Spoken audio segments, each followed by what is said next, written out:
लय विचारात दिसून राहिला पक्या. काय झालं तुला? हो ना, काय झालं रे बा पक्या? कायचं टेन्शन आलं तुले? काही प्रॉब्लेम आहे का? काही इथं नाही झालं बा. मग एवढा विचारात कोण आहेस रे बाबा पक्या? विचार आता तर विचार करून बी काही फायदा नाही रे गड्यो. पक्या कायचा विचार करून फायदा नाही आता? लग्नाचा रे गड्यो. पुरा उन्हाळा गेला, आता पावसाळा बी खतम व्हायला आला. 1 महिना राहिली दिवाळी. मग तुळशीचं लग्न झालं की लग्नाचा तिथा निघणं चालू होईल. आता संबंध यायला पाहिजे गड्या. बराबर आहे गड्या पक्या. लग्नाचा काही विचार करून फायदा नाही. पण लेका तुले संबंध याचे चान्स तरी आहेत. मला तर आजूबाजूच्या गावातून पहिलेच रिजेक्टचे निरोप आलेत. अरे गड्या हो, लय बेकार व्हायला बरं या लग्नाचं. पोरीवाल्याचं काय डिमांड आहेत रे बाबा. सरकारी पक्की नोकरी पाहिजे, वावर पाहिजे, पोरगा सिटीत पाहिजे, पोरगा एकुलता एक पाहिजे, स्वतःचं घर पाहिजे. लय म्हणजे लयच बेकार हाल व्हायला रे भाऊ या लग्नाचे. अरे गडे हो, ज्याच्याजवळ वावराचा 1 तास बी नाही ना, तो पोरावाल्याले म्हणते पहिले 7-12 दाखवा, मग लग्नाचं बोलू. आता मी आता आशाच सोडली ना रे लग्नाचं. आता माझे लग्न नाही होत तसं मला वाटून राहिलं. काही आशा नाही मला. काऊन रे बाबा इतक्या लवकर ते आशा सोडली? अरे पक्या, एज बार झालो ना मी. गेल्या महिन्यात झालो ना 36चा झाला तर एवढा बुडा थोडी झाला तू. शिवा हिम्मत नको हारू. काय गण्या, काय हिम्मत नको हारू म्हणतो तू? माया बुड्यानं सारी जमीन दारू आणि कोर्टाच्या भानगडीत गमावली.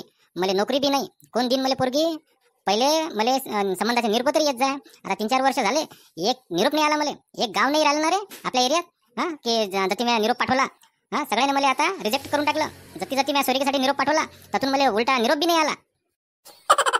गण्याचं आणि शिवाचं तर खरंच लयच बेकार व्हायला रे बा. तसं पाहिलं ना गोप्या, आपलं बी काही खरं नाही बरं. मग काय तर लेका पक्या, माया हिस्स्यावर अर्धा एकर वावर येते आणि पोरीवाले म्हणतात एवढ्यात काय होईल. माय हिस्यार गड्यो 2 एकर वावर येते ना, पण तरी बी लेख मले संबंध नाही येऊन राहिले ना. अरे पक्या, तू टकलायस ना उजळा चमन, म्हणून तुले नसतील येऊन राहिले संबंध. काही बोलतं का बे तू गप्या? तसं काही नाही रे पक्या. टकल्याचं काही नाही. आजकाल कोणाच्या केसाने गैर आणि कोणी टकला होतलं का? लोक म्हणतात ते मायले भांगोडिया निरा डेंजर आहे ना, भांडणच करत राहते कोणाशी बी. मग अशा डेंजर बाईच्या घरी सुन कशी नांदीन बा, म्हणून त्या घरी संबंध येऊन नाही राहिले. लोक सायचे लय बदमाश आहेत ना बे. निरा चिंधीचं सरप करून राहिलेलं का? माय का एवढी भानगोडी आहे का?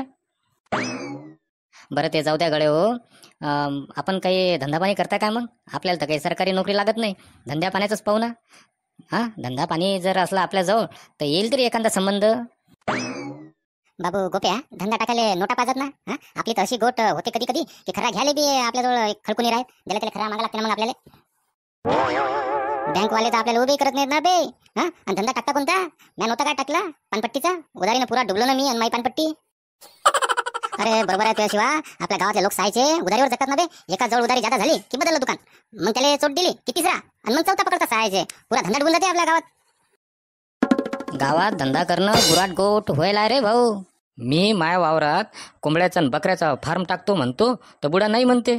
आपण माळकरी या म्हणते बाबू. कोंबड्यान बकरे कायले म्हणते का कापायला इकायचे म्हणते? आपल्याला पाप लागेल ना म्हणते. सांगा आता. म्हशी घेणं बी त्यापेक्षा पक्या. हा मस्त दूध विकत जाणं. जाय रे बा शिवा, त्या म्हशीचं शेणपाणी काढा, त्याला चारा आणा, त्याचं दूध काढा. हा लय बेकार गोट्या बा ते. मायाच्या नाही जमत एवढं मोठं. हलका फुलका धंदा पाहिजे आपल्याला. बरं जाऊ दे बा. मी काय म्हणतो गड्या हो, काही जास्त विचार करू नका. आपलं काही लग्न होत नाही या जन्मात असं वाटते. फालतू जन्माला आलो आपण. हा काय करता आता? अरे शिवा असं काही नाही. आपल्या इकडल्या लोकांच्या अपेक्षा जास्त वाढल्या ना. त्यात पोरी झाल्या कमी आणि पोरं झाले जादा. मग बरोबर आहे ना ते. पोरं कसे काय जादा झाले आणि पोरी कमी झाल्या? अरे आपल्याच पापाचे फळ आहेत ते. हे आपल्या इकडले लोक याला पोरगा पाहिजे, वंशाला दिवा पाहिजे. हा त्या आकर्षणा करून पोरी पोटातच पाळून टाकल्या आणि आता पाय पोरं झाले जादा. आता पोराला भेटून राहिला पोरी. हा स्वतःला पोरगी नाही पाहिजे आणि लग्न करायला पोरासाठी पोरगी पाहायला फिरून राहिले. हे आपल्याच पूर्वजाचे कर्म आहेत, ते आपल्याला भोगायला उरायला आता. हावले का शिवा, बरोबर बोलून राहिलं का तू? माय आजी बी तशीच होती ना बे. माया आईले म्हणे ना पोरगी झाली तर तुला टाकूनच द्यायला लावतो म्हणे. पोरगाच पाहिजे, नातूच पाहिजे म्हणे मले. अरे बाईच बाईचे दुश्मन आहे ना. बरं जाऊ द्या बा. हे गोट आता लोकांच्या लक्षात येऊन राहिलं, आता वाढून राहिल्या पोरी. पण आपल्याला नोकरी नाही ना. हा त्याच्यामुळे आता आपल्याला भेटून नाही राहिल्या. लोक सुधारले, समाज सुधारला म्हणा. पण आपल्या इकडे पोरी कमी आहेत. पण फॉरेनात तसं नाही बरं. तर ती पोरी जादा आहेत आणि पोरं कमी आहेत. आणि तर ती पोरीचे लग्न नाही होऊन राहिले. काहून? तर पोरच नाही म्हणते लग्न आले. सांगा राजा. तो एक देश आहे, कोणता नाव आहे बा त्याचं? आर्मोनिया असं काहीतरी नाव आहे गड्या. मी त्या फेसबुकवर पाहिलं की वाचलं तर काय आठवत नाही मला बरोबर. युट्यूबवर होता काय तर ती म्हणते पोरीले लग्नासाठी पोरं नाही भेटून राहिलेले का? काय लग्नाले पोरं भेटून नाही राहिले तर ती बापरे कमालच आहे रे बाबा. चालेल आपल्या देशात आपल्याला पोरीने भेटून राहिले लग्नाले आणि तती सात पोरं भेटून नाही राहिले पोरींले लग्नासाठी. चालेल कमालच आहे रे बाबा. मग काय तर अजून बी काही देश असे आहेत तर ती की वा पोरं कमी आहेत आणि पुरीच जादा आहेत आणि पुरी बिना लग्नाचे आहेत तर ती. आपण लेखा तोती जन्माला यायला पाहिजे होतं रे गडे हो. आता काय ते आपल्या हातचं होतं काय शिवा जन्माला कुठे यायचं तर. बरं आपल्या हाती नव्हतं तर ते जन्माला यायचं पण आपल्या हाती हेच आहे ना की आपण त्या देशात जाऊन तर लग्न करू शकतो ना. मग काय चालतं का गडे हो त्या देशात तर ती गेलो की आपलं लग्न होईल ना. तसं बी मी ऐकलं की फॉरेनच्या पोरीले आपले इंडियन पोरं लय आवडतात. हा तेव्हा ती येऊन लग्न करून राहिले युपी बिहार इथच्या पोरांसोबत लग्न केलं म्हणते फॉरेनच्या पोरीनं. मी फेसबुकात वाचलं होतं बा. अरे शिवा आता ते जाऊन काय करतं आपल्याला काय येते काय आपल्याला इंग्लिश बी तर बोलता येत नाही. अरे पक्या इंग्लिशमध्ये thank you please sorry okay okay okay good morning good night एवढं बोललं तरी आपलं झालं ना. जास्त काय बोललं लागते. अरे तसं नाही ना म्हणायचं मले. तर ते जाऊन आपण काम काय करू आपल्या देशातच तर आपल्याला नोकरी नाही भेटली तर ती फॉरेनात जाऊन काय नोकरी भेटीन आपल्याला. एवढा विचार नको करू पक्या. तसं बी त्या युरोपात लय देशात लढाई चालू आहे त्याला सैनिकाची जरूरत तर लागेनच ना.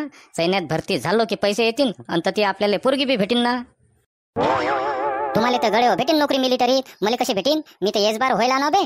मी काय करू मग ती येऊन तू शिवा तू तर ते पानपट्टीत टाक तर ती आपल्या लोकांसारखे लय जण येतील ना. आपल्या देशातले आहेतच ना ती आणि त्याला काय छप्पंबाकू नागपुरी खरा आणि सिगरेट बिडी तर लागेनच ना. चल मग आपण सगळेजण जो फरेनात आम्ही जातो मिलिटरीत आणि तू पानपट्टीत टाक आपण तरी लग्न करू सायाच्याले.